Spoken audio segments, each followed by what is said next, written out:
Hi Ian, I just watched your video about bringing the troops home from Iraq.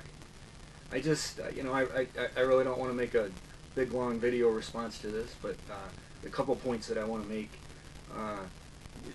Whether you want the troops to come home or I want the troops to come home or anybody else wants the troops to come home, it's just not very realistic right now with everything that's going on with Ahmadinejad in Iran and a not so stable leader in Syria, the whole region right there right now. It's just not going to happen.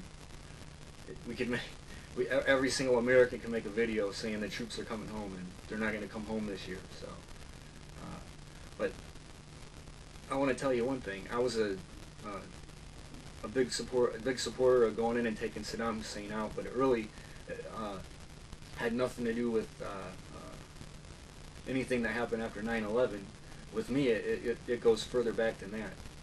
To August of 1990, when Saddam Hussein invaded Kuwait, and we had to go in and forcibly remove him. That was my first year in the Air Force, and I was 19. You were 10 years old. I don't think very many people remember this, but it was pretty much called the video game war, because all you saw in the news was were the high-tech weapons that we had. And really, you can laugh about it now because what was high-tech back then is completely antiquated now.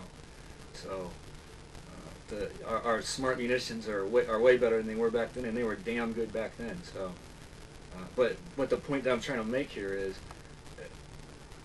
after we stopped rolling and didn't go into Iraq and take Saddam Hussein out, Brent Scowcroft and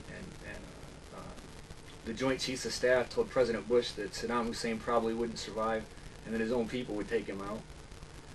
And we encouraged the Kurds and the Shias in the south in Iraq to rise up against Saddam Hussein, and promised them that we'd give them support if they did. And it wasn't big news at the time, but weeks after we signed the ceasefire with Iraq, we didn't enforce the no-fly zone, and we let Saddam Hussein fly his helicopters in the south, and they slaughtered those people. So for me, it was personal.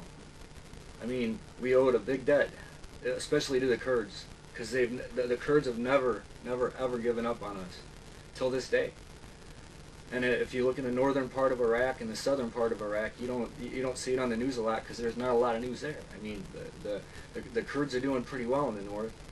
And in the British zone in the south, you don't see too much violence. Most of it's in the Sunni Triangle, of course. But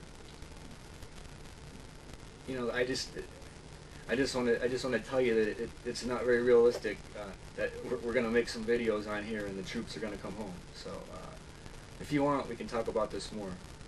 Take care, Ian. Bye.